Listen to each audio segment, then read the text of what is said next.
성도 여러분들 안녕하십니까? 에스라의 나무 강단에서 운영하는 2025년 제1기 안교교과 해설 제13과입니다. 마지막 과죠. 제목은 사랑은 율법의 완성이라 입니다. 먼저 기억절 말씀을 보시겠습니다. 피차 사랑의 빚 외에는 아무에게든지 아무 빚도 지지 말라. 남을 사랑하는 자는 율법을 다 이루었느니라. 로마서 13장 8절입니다. 외국의 어느 작은 시골 교회에서 있었던 이야기입니다.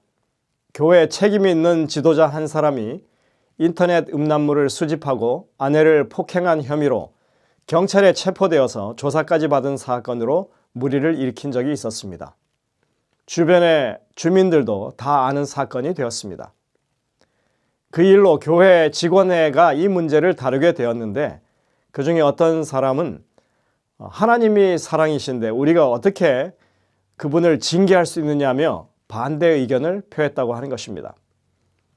그 와중에 그 당사자는 자신은 하나님께 참회했고 교회 지도자로서의 직분을 여전히 감당할 수 있다고 주장하고 있었습니다. 하지만 그는 여전히 그 잘못된 습성을 버리지 못하고 있었던 상황입니다. 여러분이라면 이 상황에서 이 문제를 어떻게 처리하는 것이 옳다고 생각하십니까? 사랑이라고 하는 것은 우리가 사람을 대하는 자세의 핵심이 되어야 하는 것입니다. 특히 잘못을 저지른 사람을 대할 때는 더욱 그렇습니다.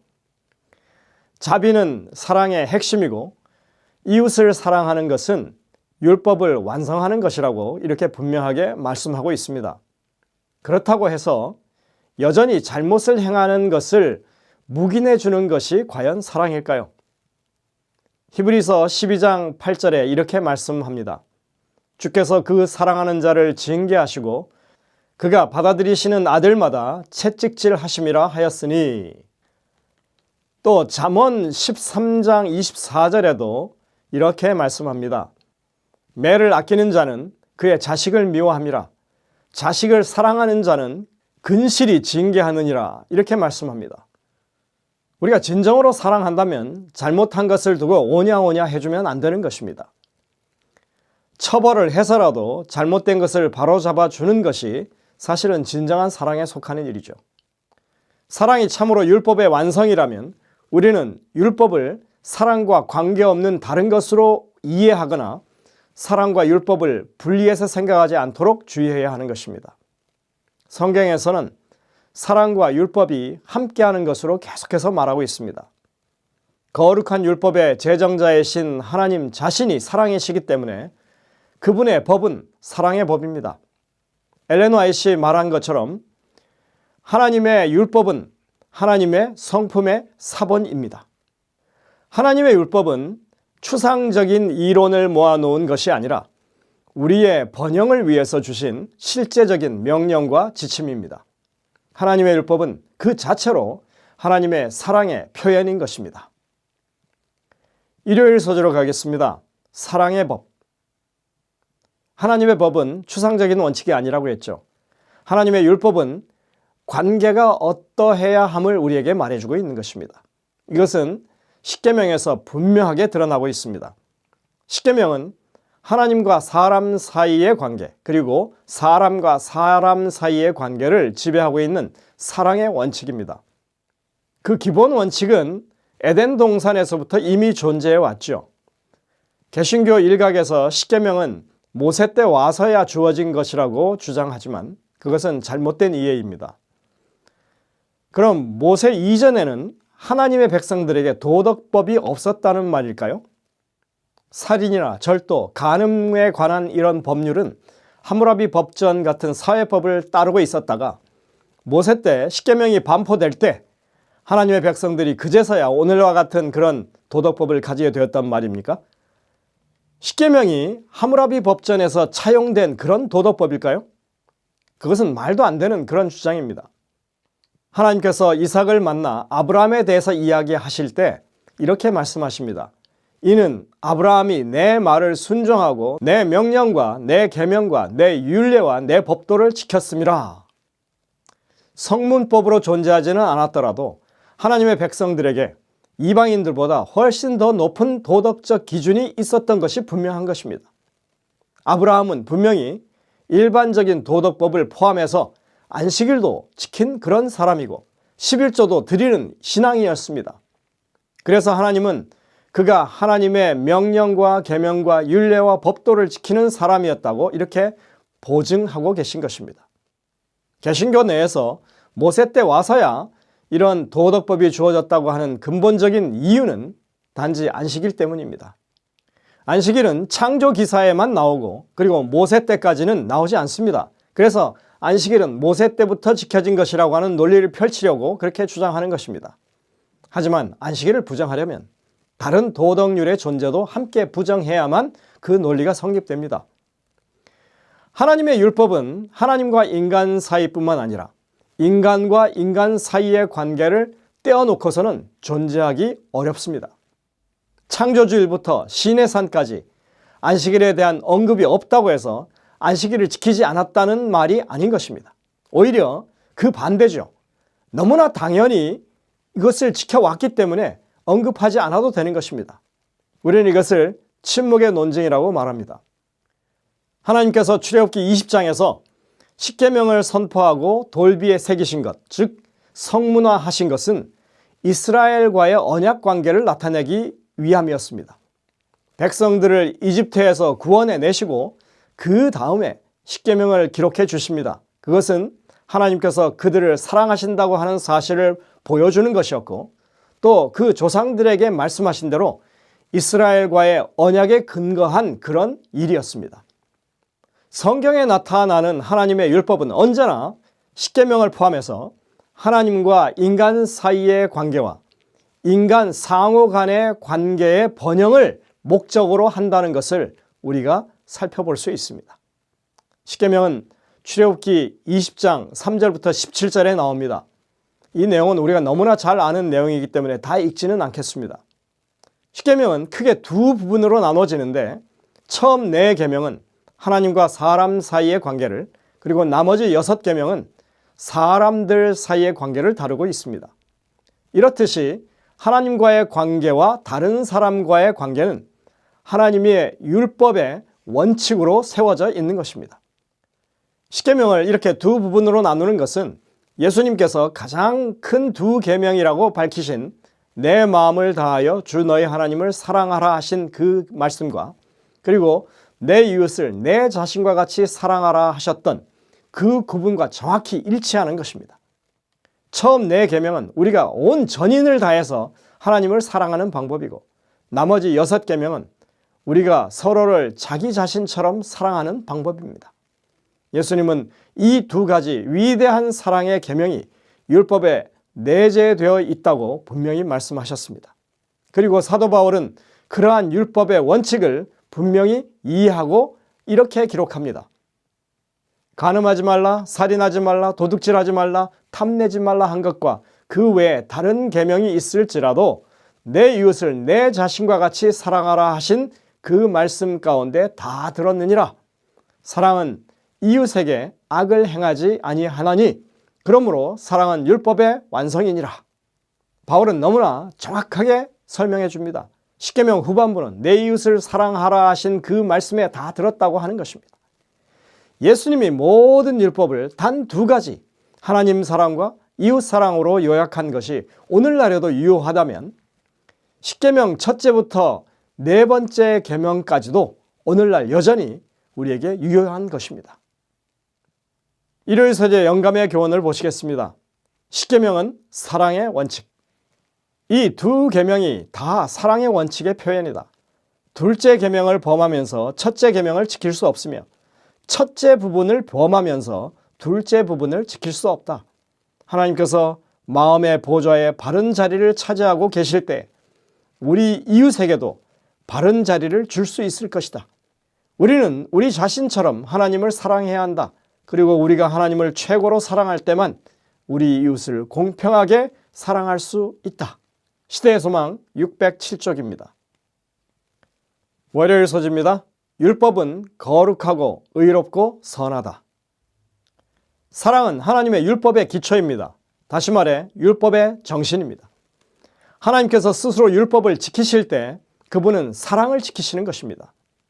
이것이 바로 예수께서 죄인을 구원하시기 위해 이 땅에 오셔서 죽으신 이유이고 율법을 지키시면서 동시에 은혜를 베푸실 수 있었던 이유이기도 합니다. 따라서 예수님은 자기도 의로우시며 또 믿는 자를 의롭다 하실 수 있으셨습니다. 이 얼마나 놀랍고 실제적인 사랑의 표현입니까? 율법은 구속의 경륜이 진행된다고 해서 무효화되지 않습니다. 오히려 더 굳건해진 것입니다. 로마서 6장 1절부터 3절과 로마서 7장 7절부터 12절을 읽어보시면 좋겠습니다. 이 구절들은 율법, 특히 그리스도께서 죽으신 이후에 율법의 위치에 대해서 말하고 있습니다. 그런즉 우리가 무슨 말을 하리요?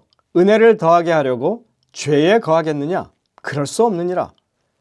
죄에 대하여 죽은 우리가 어찌 그 가운데 더 살리요? 로마서 7장 7절부터 12절입니다. 그런즉 우리가 무슨 말을 하리요? 율법이 죄냐? 그럴 수 없느니라. 그러나 죄가 기회를 타서 계명으로 말미암아 내 속에서 온갖 탐심을 이루었나니 이는 율법이 없으면 죄가 죽은 것임이라. 전에 율법을 깨닫지 못했을 때에는 내가 살았더니 계명이 이름에 죄는 살아나고 나는 죽었도다. 생명에 이르게 할 그 계명이 내게 대하여 도리어 사망에 이르게 하는 것이 되었도다. 죄가 기회를 타서 계명으로 말미암아 나를 속이고 그것으로 나를 죽였는지라. 이로보건대 율법은 거룩하고 계명도 거룩하고 의로우며 선하도다.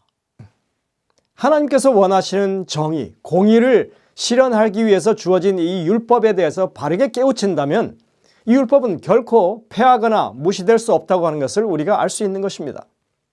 어떤 사람들은 은혜와 구원이 우리를 정죄하는 율법을 폐지한다고 그렇게 말하지만 바울은 은혜를 더하기 위해서 죄 가운데 계속 머물러서는 안 된다고 분명히 밝힙니다. 오히려 믿음으로 그리스도 안에 있는 사람들은 그의 죽으심과 합하여 침례를 받았기 때문에 죄에 대해서는 죽고 그리스도에 대해서는 산 것으로 여겨야 한다고 가르치고 있습니다. 하나님의 율법은 악한 것이 아닙니다. 율법은 다른 무엇보다도 죄와 우리의 죄된 본성을 우리에게 분명하게 드러내주는 그런 역할을 하는 것입니다.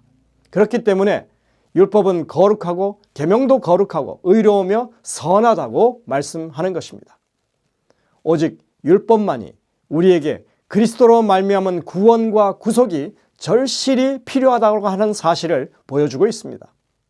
따라서 우리는 믿음으로 말미암아 율법을 파괴하지 않고 도리어 율법을 굳게 세워야만 하는 것입니다. 그리스도는 율법을 없애기 위해 오신 것이 아닙니다. 도리어 율법과 선지자들, 구약 성경을 통해서 우리에게 약속하신 모든 것을 성취하기 위해서 오셨다고 하셨습니다. 따라서 그분은 천지가 없어지기 전에는 율법의 1.1획도 결코 없어지지 아니할 것이라고 분명히 선언하셨습니다. 월요일 소재 영감의 교훈입니다. 율법의 특성들. 여호와의 율법을 약화시키거나 강화시킬 수 있는 것은 아무것도 없다. 이는 과거에도 그랬고 현재도 그러하다. 이는 항상 거룩하고 의롭고 선하고 완전했으며 또한 앞으로도 항상 그럴 것이다. 이는 폐지되거나 변할 수 없다. 이를 존중하거나 모욕하는 것은 다만 사람들의 말에 불과하다. 선지자왕 625쪽입니다. 그렇죠. 사람들이 아무리 외면하고 아니라고 해도 하나님의 율법은 건재합니다. 하나님의 사랑과 정의, 그 율법에 기초한 사랑과 정의는 인간 구원의 시작과 끝입니다. 이 둘은 분리될 수 없고 율법을 범한 인간을 구원해내서 그가 하나님의 사랑에 반응해서 율법에 온전하게 자원하여 순종하도록 하는 것이 구속의 경륜이기 때문에 우리는 그것을 확고하게 주장할 수 있는 것입니다. 화요일 소지로 가겠습니다. 율법과 은혜. 지금까지 우리가 살펴본 바에 따라 율법과 은혜는 서로 대립하지 않습니다. 율법과 은혜는 하나님의 사랑과 공의에 의해서 각각 다른 기능을 수행하는 것입니다. 고대 이스라엘 사람들이라면 율법과 은혜를 이렇게 갈라놓고 대조하는 것을 매우 당황스럽게 여겼을 것입니다. 그들은 하나님께서 율법을 주신 것 그 자체를 하나님께서 은혜를 베푸신다고 하는 위대한 표현으로 여겼습니다. 이스라엘의 주변 국가의 신들은 변덕스럽고 전혀 예측할 수 없는 그런 신들이었기 때문에 사람들은 신이 무엇을 원하고 무엇이 그들을 기쁘게 할 것인지를 알 수가 없었습니다. 하지만 성경의 하나님은 당신의 백성에게 그분을 기쁘게 하는 것이 무엇인지 매우 분명하게 가르치고 있습니다. 하나님을 기쁘시게 하는 것은 바로 자원하는 순종입니다. 그것은 개인적으로나 집단적으로나 하나님의 모든 백성의 궁극적인 유익을 위해서 그렇게 하신 것입니다. 그러나 율법은 그 자체로서는 우리를 죄에서 구원하거나 사람의 마음을 변화시킬 수 없습니다. 우리는 죄된 본성을 타고났기 때문에 영적으로 새 마음을 받아야 하는 것입니다.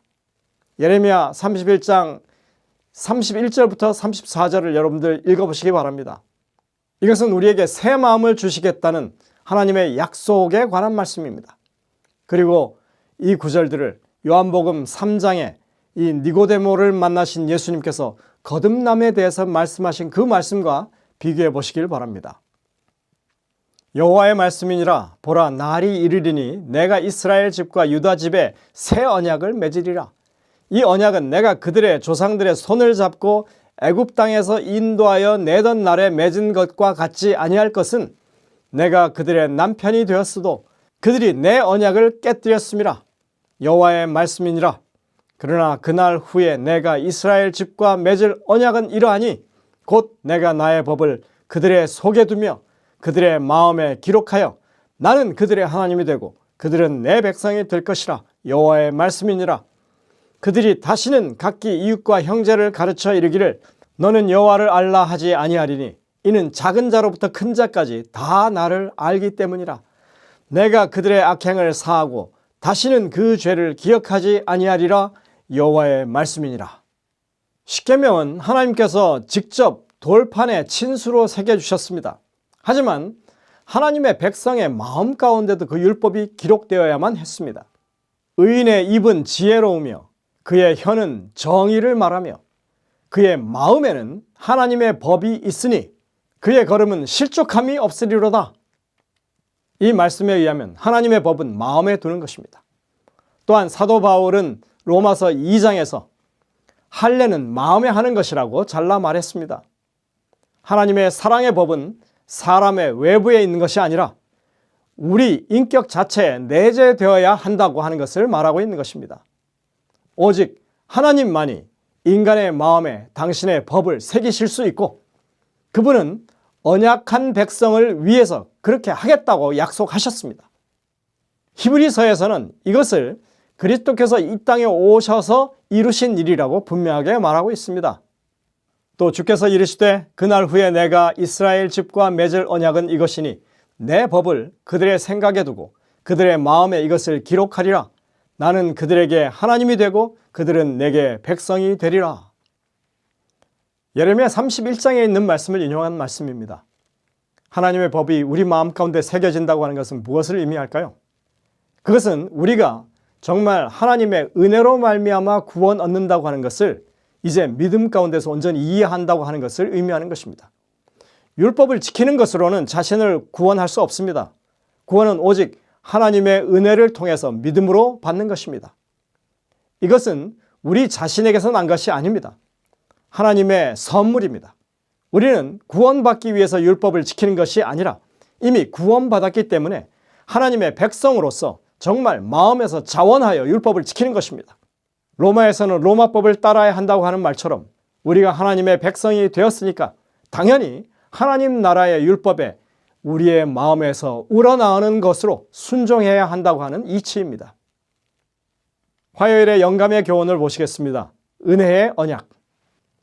은혜의 언약은 에덴에서 처음으로 사람으로 더불어 맺어졌고 타락 후에 여인의 후손이 뱀의 머리를 상하게 하겠다는 하나님의 약속이 주어졌다.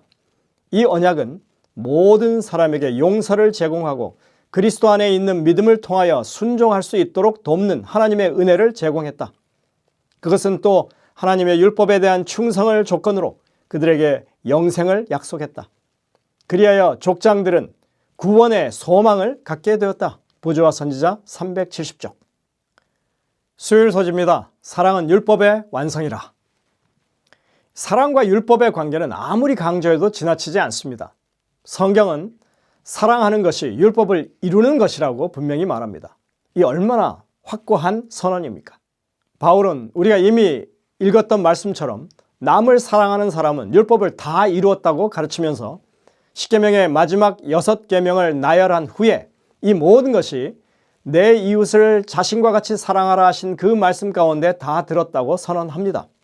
바울은 사랑은 율법의 완성이라고 분명하게 가르칩니다. 갈라디아서 5장 14절은 온 율법은 내 이웃 사랑하기를 내 자신과 같이 하라 하신 한 말씀에서 이루어졌다고 그렇게 반복해서 강조하고 있습니다. 그렇다면 율법을 이루는 사랑은 어떤 사랑일까요? 그런 사랑은 어떤 모습으로 나타날까요? 우리는 이미 그 해답을 압니다. 이번 교과를 통해서 우리는 하나님의 율법에 순종한다는 것이 무엇을 의미하는지에 대해서 이제껏 우리가 잘못 생각해 왔던 것을 바로 잡으려는 것처럼 계속 반복해서 강조하는 것을 봐왔습니다. 그것은 다름 아닌 이웃 사랑입니다. 마태복음 23장 23절 24절에서 예수님은 바리새인들과의 대화에서 율법에 더 중요한 것이 무엇인지를 말씀하셨습니다. 우리는 이것에 대해서 신명기 5장 12절부터 15절과 이사야 58장 13절 14절을 읽어보면서 비교해야 합니다.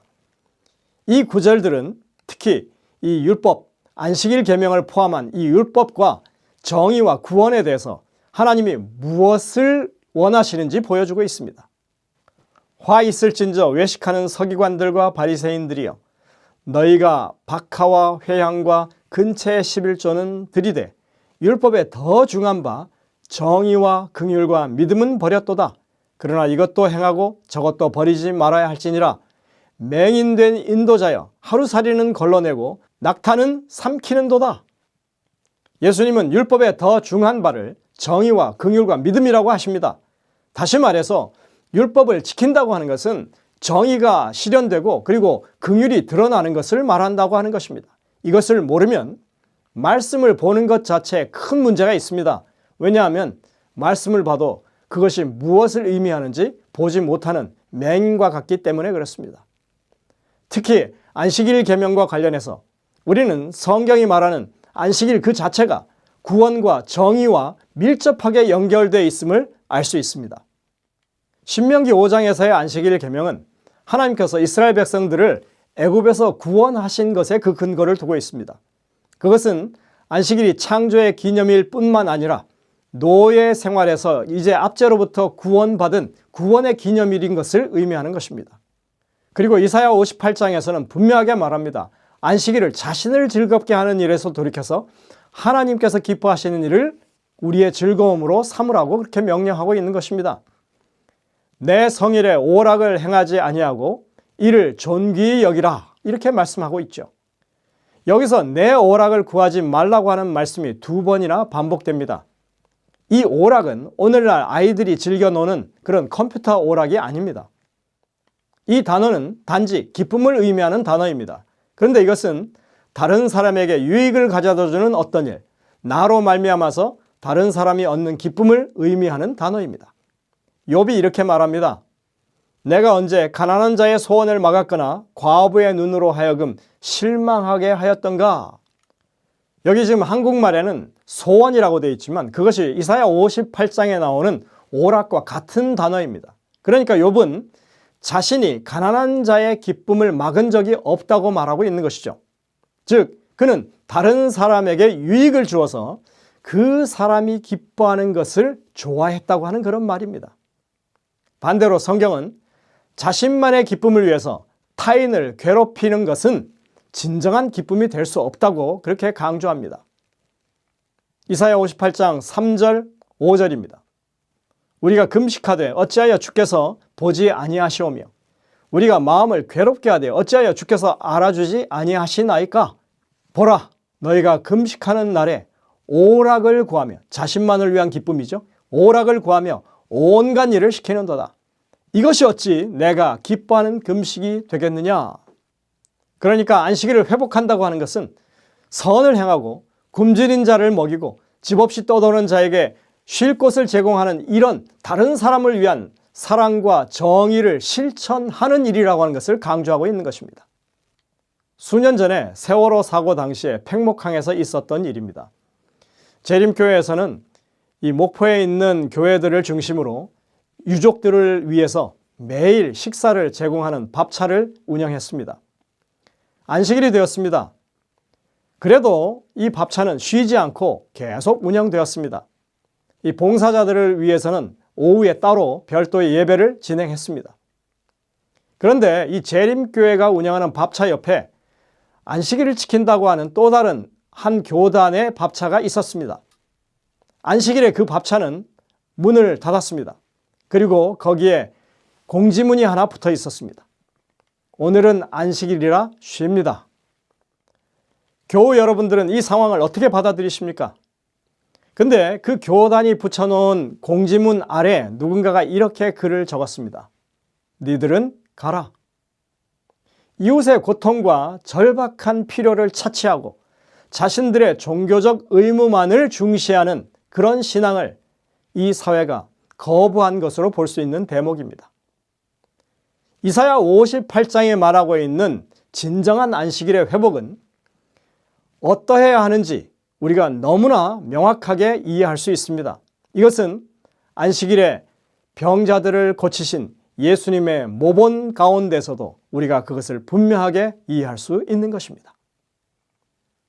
영감의 교훈입니다. 사랑은 율법의 완성이다. 하나님의 율법은 바로 그 본질상으로 불변이다. 그것은 율법의 창시자이신 하나님의 뜻과 품성을 나타낸다. 하나님이 사랑이시므로 그분의 율법도 사랑이다. 율법의 두 가지 큰 원칙은 하나님께 대한 사랑과 사람에 대한 사랑이다. 사랑은 율법의 완성이다. 하나님의 품성은 의와 진리이며 그의 율법의 본질도 마찬가지다. 시편 기자는 주의 법은 진리로소이다. 주의 모든 계명이 의로우시다고 말하고 있다. 각시대의 대쟁투 467쪽입니다. 목요일 서지입니다. 무엇보다 서로 사랑하라. 사랑이 율법의 완성이라면 단순히 잘못된 일을 그치는 것만으로는 온전히 하나님의 율법을 지켰다고 그리고 그것이 완성됐다고 할 수 없는 것입니다. 성경에 거듭 강조하는 사랑의 율법은 우리에게 악을 행하지 말라고 명령할 뿐만 아니라 다른 사람들, 즉 교인만이 아닌 참된 그리스도인의 증거를 절실히 필요하는 온 세상 사람들을 향해서 하나님의 사랑을 나타내는 행동을 하라고 촉구하는 것입니다. 야고보서 2장 1절부터 9절을 읽어보시면 교회에서조차 세상처럼 그렇게 차별대우하는 경향이 있다고 하는 것을 지적합니다. 부자가 교회에 오면 좋은 자리를 내주고 가난한 자가 들어오면 신경도 쓰지 않고 오히려 무시한다는 것입니다. 예전에 어떤 설문조사에 따르면 젊은이들이 교회를 떠나는 이유 중에 하나가 교회가 세상의 기준을 따른다고 하는 것 때문이었다고 합니다. 가난하고 외면받는 소외계층들을 돌보고 배려하는 것이 성경이 강조하는 명령이라고 하는 것을 우리가 직시해야 할 것입니다. 야고보서 2장 9절에는 결론적으로 이렇게 말씀하고 있습니다. 만일 너희가 사람을 차별하여 대하면 죄를 짓는 것이니 율법이 너희를 범법자로 정죄하리라. 야고보는 사회의 불의를 강력하게 비난하면서 특히 가난한 자를 업신 여기는 것과 일부 부유한 사람들의 자행하는 억압을 지적하고 있습니다. 그런 다음에 이웃을 사랑하라는 율법을 강조하면서 이것을 행하면 잘하는 것이라고 그렇게 말합니다. 엘렌 화이트는 이렇게 그것을 표현하고 있습니다. 사람에 대한 사랑은 하나님의 사랑이 이 땅을 향하여 나타나는 것이다.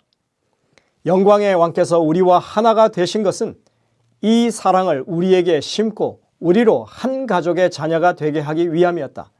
그리고 내가 너희를 사랑한 것 같이 너희도 서로 사랑하라는 그리스도의 고별의 말씀이 성취될 때 그분, 곧 그분이 세상을 사랑하신 것처럼 우리가 세상을 사랑할 때 우리에게 주신 그분의 사명이 성취된다. 우리 마음속에 하늘이 있기 때문에 우리는 하늘에 적합한 자가 된다. 시대의 소망 641쪽입니다.